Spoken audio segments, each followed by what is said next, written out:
명절과 연휴로 모처럼 휴식과 가족 간의 그런 정을 나누는 시간들을 보내시고 있으리라 생각합니다. 오늘 거룩한 주일 선포되는 말씀을 통해서 주님이 주시는 은혜로 충만하시고 또 쉼과 기쁨을 누리시는 그러한 은혜의 시간이 되시기를 다시 한번 예수님의 이름으로 축원합니다. 일상에서 좋은 일이 참 많으면 좋겠는데, 근데 때로는 우리 어려운 일도 많이 겪습니다. 여러분들이 이제 자신의 능력으로 어떻게 할 수 없는 이제 상황을 만났을 때 어떻게 여러분 대응을 하실까? 대응을 하셨는지 그동안. 이제 일반적으로 이러한 어려운 일을 만났을 때 사람들은 두 가지 유형으로 대응한다고 합니다. 첫 번째 경우는 그래도 불가능은 없다 이렇게 생각하면서 일단 부딪혀보자, 적극적으로 대응하고 사고하는 사람이 있다고요. 이 적극적 문제 해결과 사고방식과 의지를 가진 사람의 유형은 이런저런 문제들을 만났지만 도전하면서 극복도 해왔고 해결도 해왔기 때문에 그런 삶의 자세가 더 강화가 된 거죠. 왜냐하면 성공했으니까.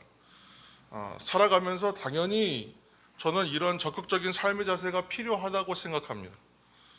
그런데 문제는 과연 어떤 일이든 다 해결이 가능하냐? 어떤 일이든지 불가능이 없냐? 문제는 그렇지가 않다는데 문제가 있는 것이죠. 예를 들어서 인간은 계속해서 그 평균 수명이 늘어나고 있습니다.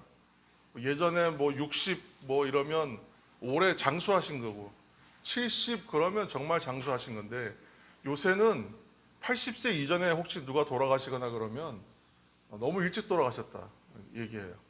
80 초반에 돌아가셔도 좀 아쉬워하는 그런 세대가 되었습니다.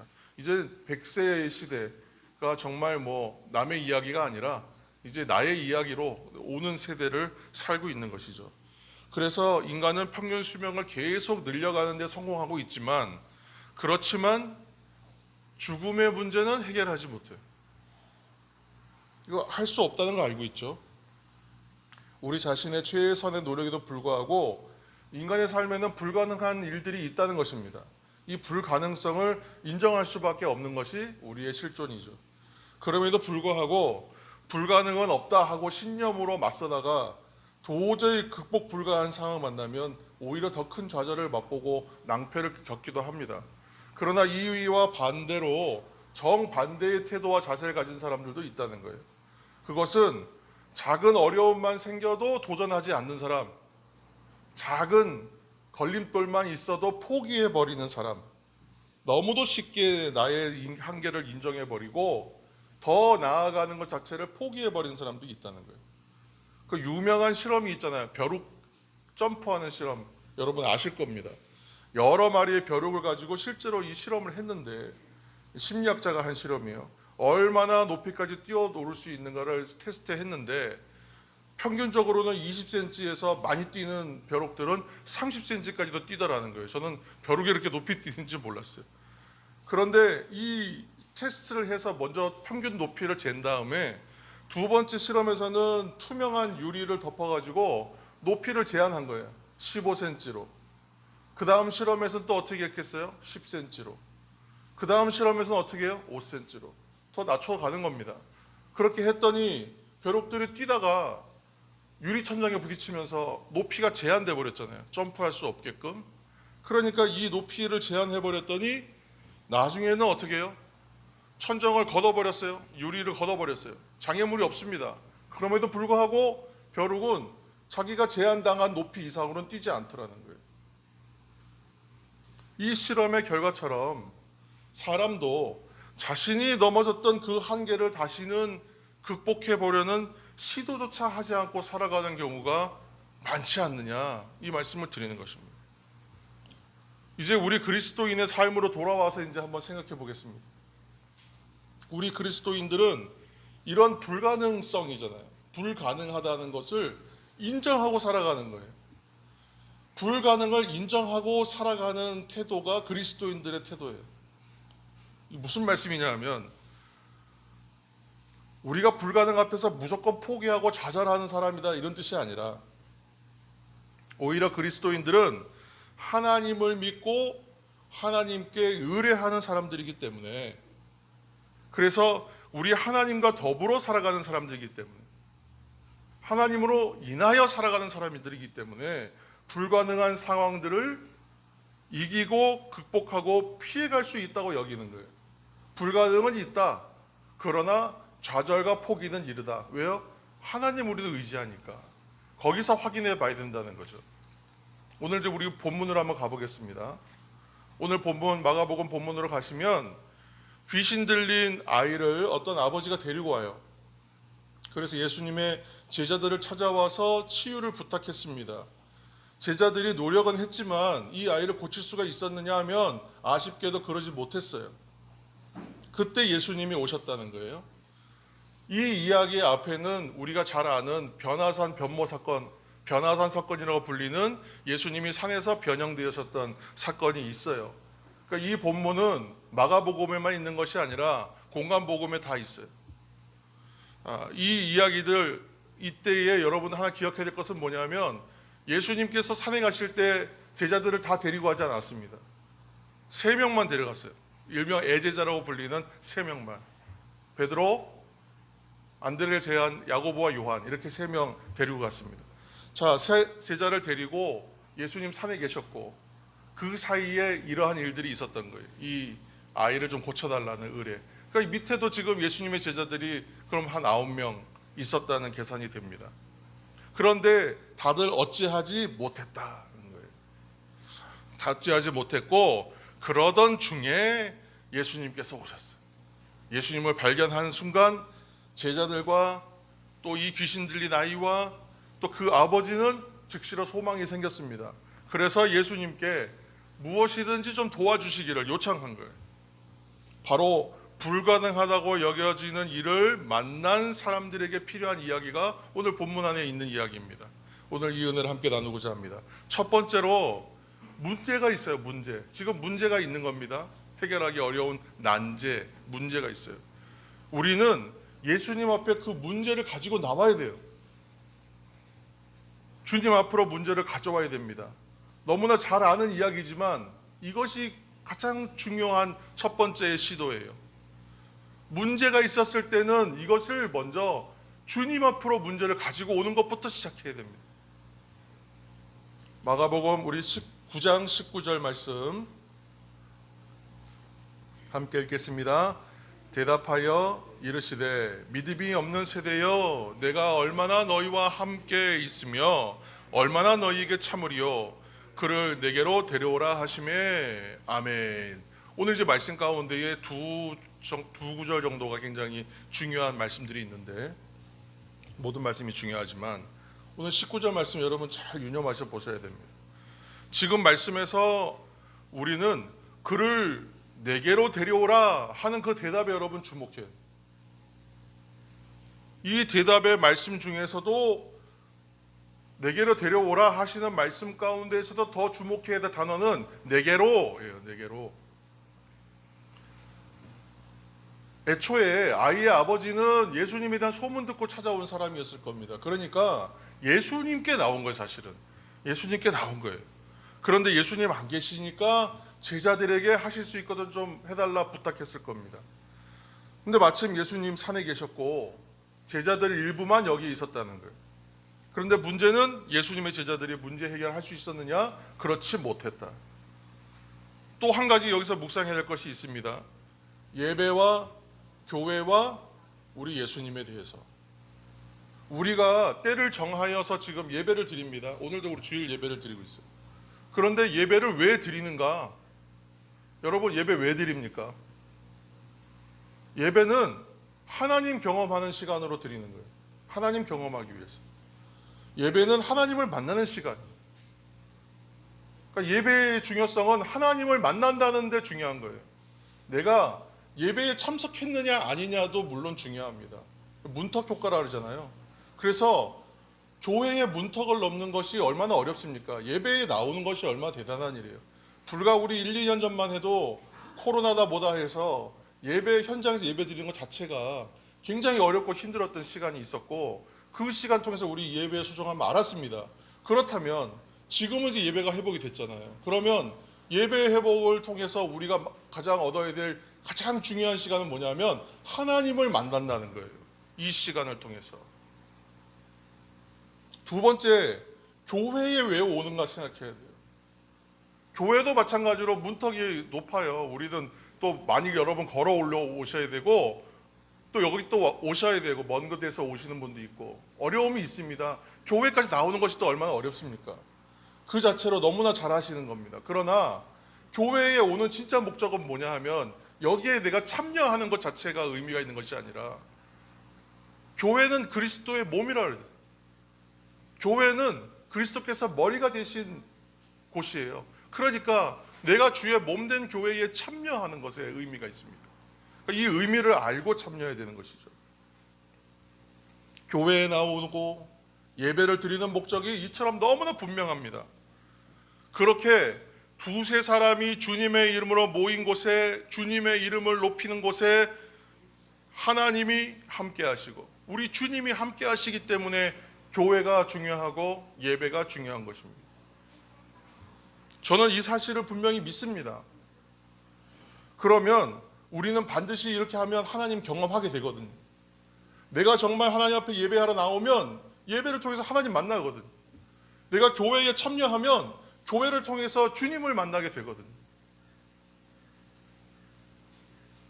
예수님을 만나고 우리 하나님을 경험하는 것, 이것이 가장 중요한 본질이라는 것을 여러분 기억하시길 축복합니다.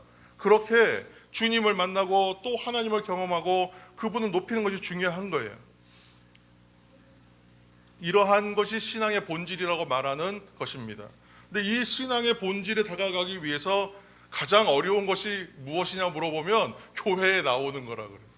그 다음 뭐 어려운 거 뭡니까? 그러면 예배 드리는 게 어렵대요. 참 아이러니합니다. 그렇죠? 근데 이렇게 지금 이 이야기들을 이제 하는 것이 이제 끝이 아니라 정말 중요한 것은 어쨌건 하나님 만나는 것이 중요하다는 겁니다. 사람들이 하나님을 만나는 데 있어서 여러 가지 도움을 요청할 때가 있어요. 특별히 목회자에게 많은 도움을 받기를 원하세요. 또는 교회의 다른 성도들이나 신앙에 오래된 분들을 통해서 도움받기를 원하세요. 문제 해결을 위해서 그래서 기도 요청하시는 분도 있어요. 이것은 참 필요한 일이고 당연히 잘하시는 일입니다. 영적 성장과 문제 해결을 위해서 도움이 되는 일이기 때문에 그렇게 하시는 거 참 잘하는 거예요.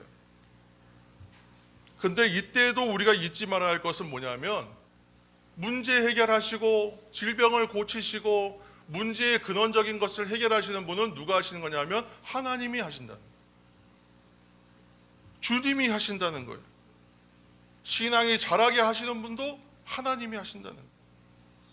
진정한 목자는 누구밖에 없어요? 오직 우리 주님밖에 없어요. 진정한 목자는. 그래서 목회자의 역할과 책임은 진정한 목자 대신 우리의 인도자가 되시는 주님을 바라보는데 도움이 될 수 있도록 힘쓰는 일이 저의 역할이고 목회자의 역할이에요.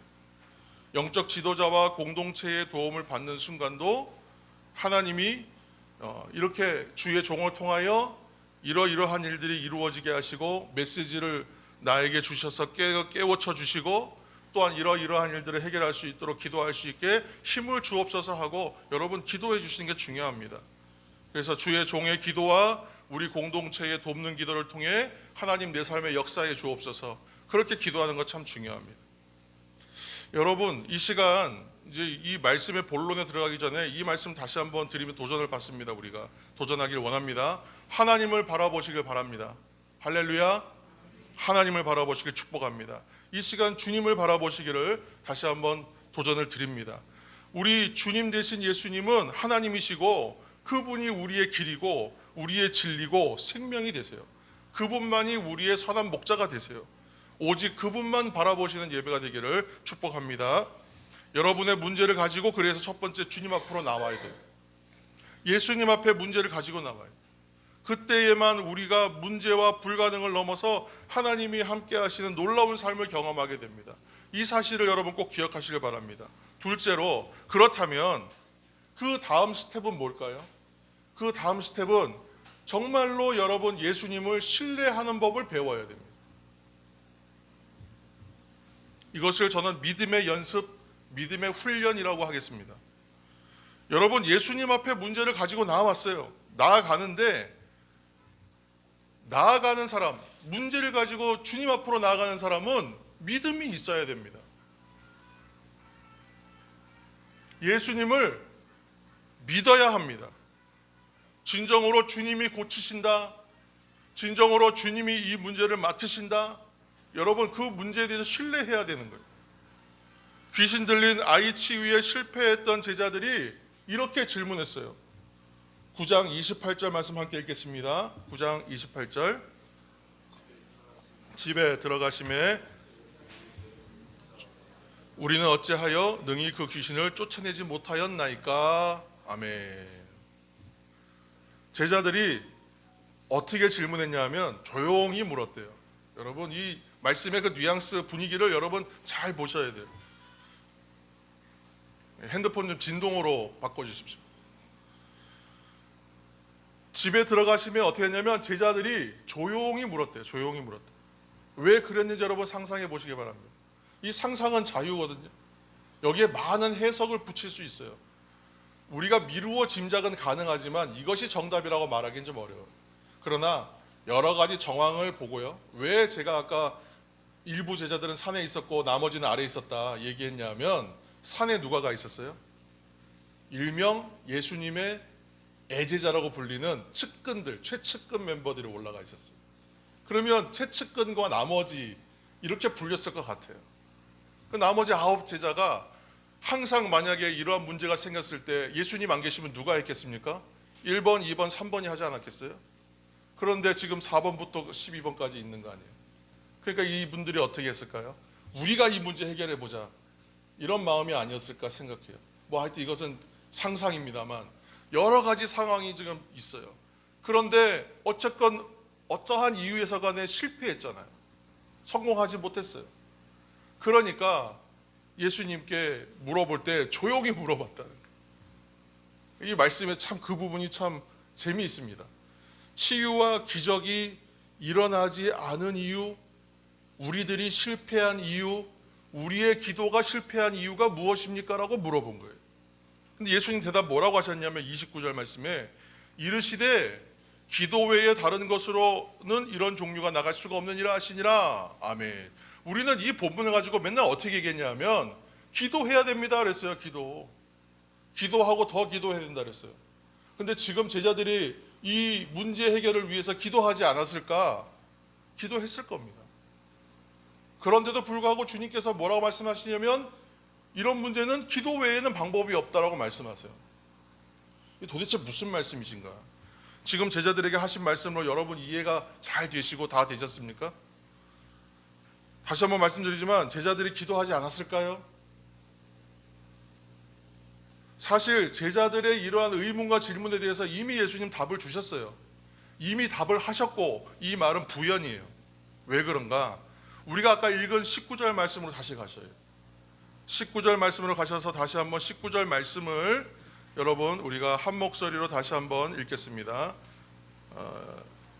19절 대답하여 이르시되 믿음이 없는 세대여 내가 얼마나 너희와 함께 있으며 얼마나 너희에게 참으리요 그를 내게로 데려오라 하시매. 아멘. 이미 답을 주신 거예요.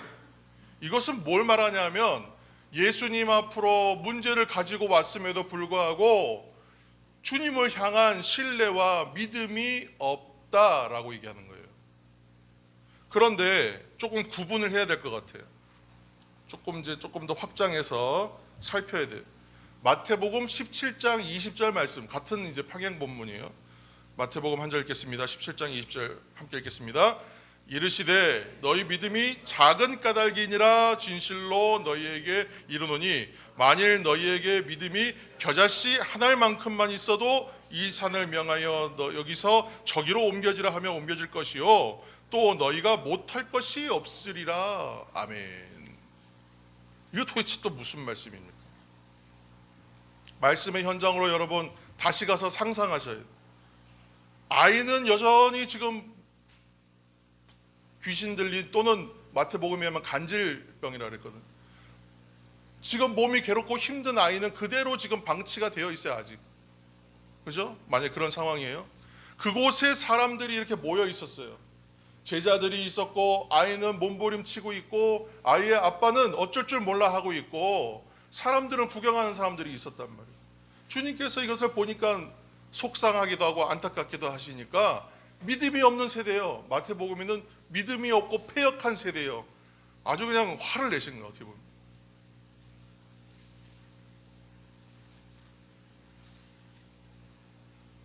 지금 그 현장을 둘러싸고 있는 무리들을 전체를 향하여 주님께서 말씀하실 때는 믿음이 없는 세대다, 패역한 세대다까지 말씀하셔요.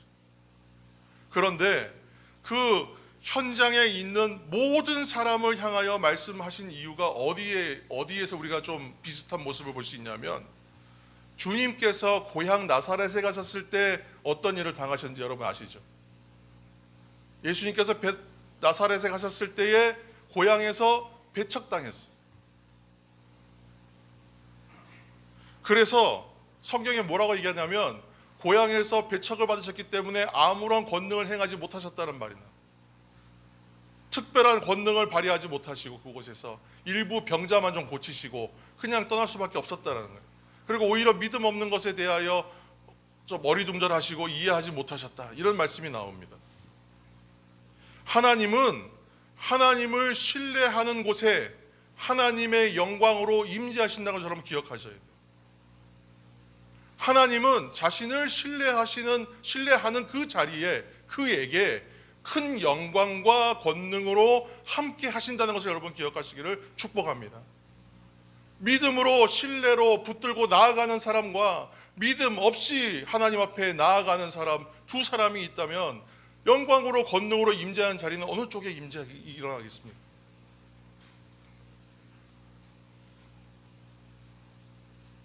말씀도 그렇잖아요. 말씀을 정말 사모해서, 예배를 사모해서 하나님 앞에 나와서 예배와 말씀에 참여하면 그 말씀이 너무나 달아요. 그런데 그렇지 않으면 안 들어와요. 말씀이 귀에 들리질 않아요. 무리를 향한 말씀과 제자들을 향한 말씀이 또 달라요. 지금 보니까 무리를 통칭하여 말씀하실 때는 믿음이 없는 세대예요. 질책하시고, 지금 제자들이 물어보았을 때는 조용히 말씀하실 때 뭐라고 말씀하시냐면 믿음이 적은 까닭이라, 이렇게 말씀하십니다. 믿음이 없다고 말씀하시지 않고 믿음이 작은 까닭이다. 제자들은 예수님 따라서 제자 되기를 결심한 사람들입니다. 믿음이 없었느냐? 저는 믿음이 있었다고 생각합니다. 당연히 믿음이 있습니다.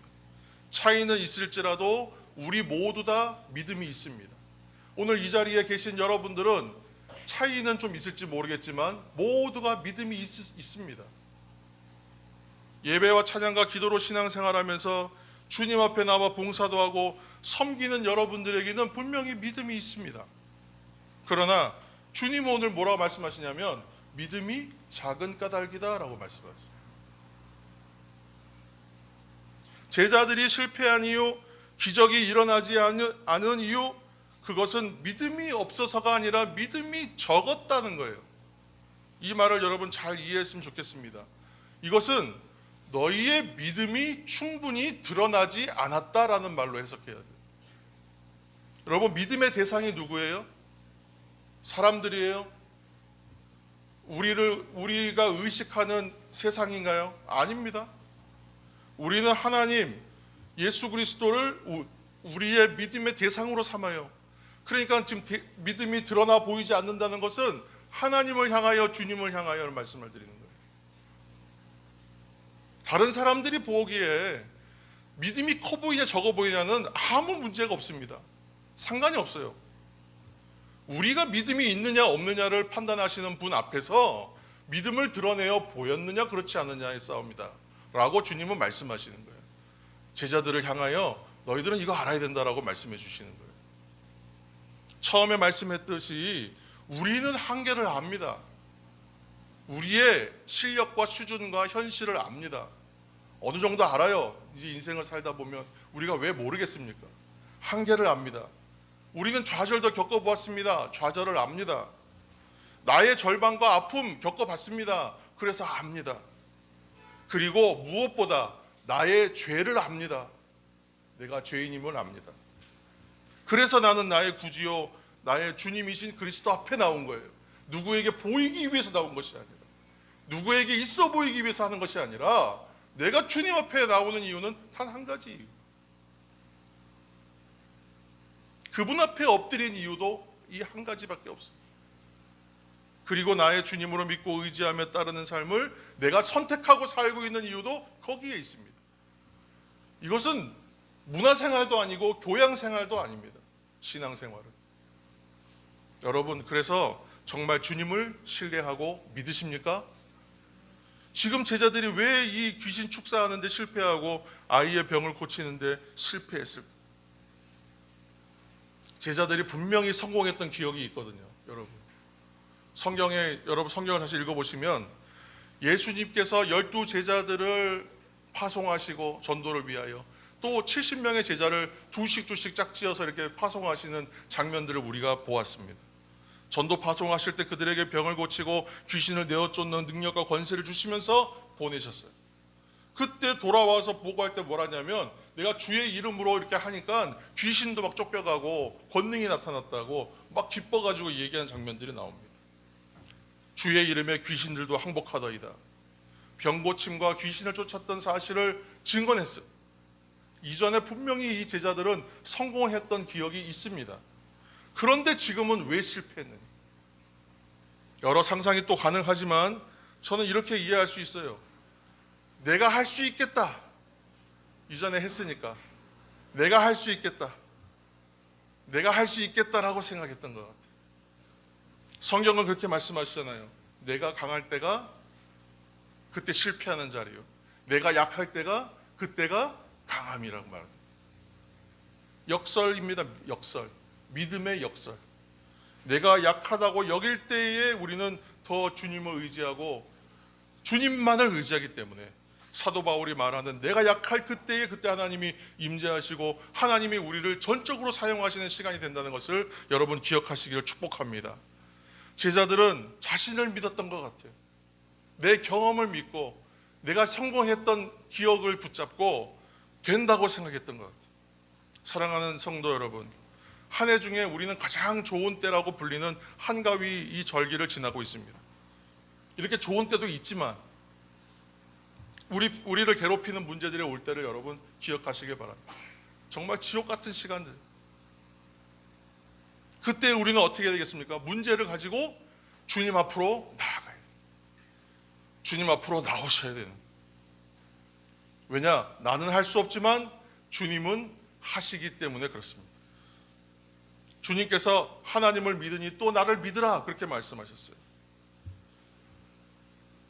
마지막으로 여러분, 이제 기도로 문제 해결하는 법을 꼭 기억하시길 축복합니다. 믿음이 자라는 시간이에요. 언제가요? 기도의 시간이에요. 기도의 시간이 무슨 시간이라고요? 믿음에 훈련하는 시간. 여러분, 기도 시간에요, 늘 기도 시간이 행복하고 즐겁지 않습니다. 신앙생활도 마찬가지지만. 여러분, 기도할 때요 힘든 시간이 있어요. 하나님 왜 나한테 응답해 주지 않는가? 왜 이 문제 해결해 주시지 않는가? 정말 울면서 여러분 매어달려 기도하셨던 거 다 여러분 경험 있으시지 않습니까? 그래서 기도의 시간은 믿음에 훈련하는 시간이에요. 믿음을 드러내어 보이기 위해서는 믿음의 훈련이 필요해요. 믿음이 자라야 돼요.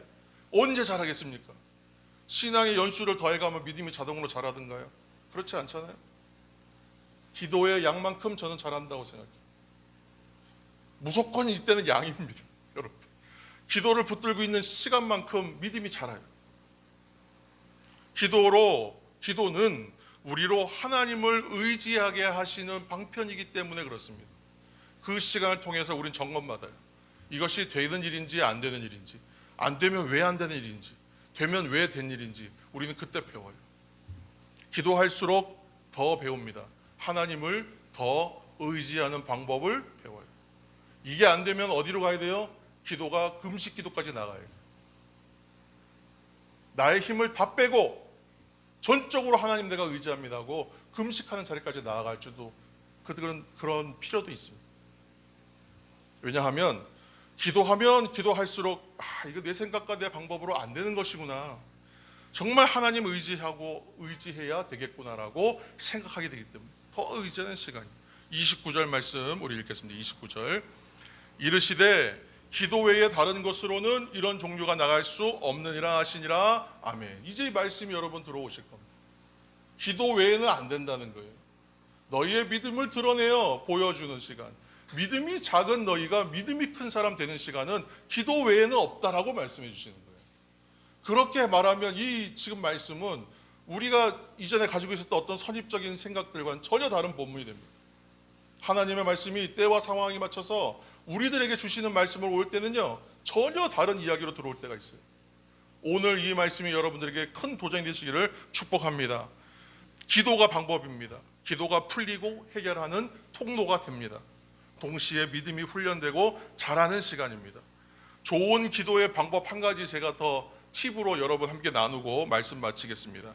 빌립보서 4장 6절 말씀 있으면 띄워주십시오.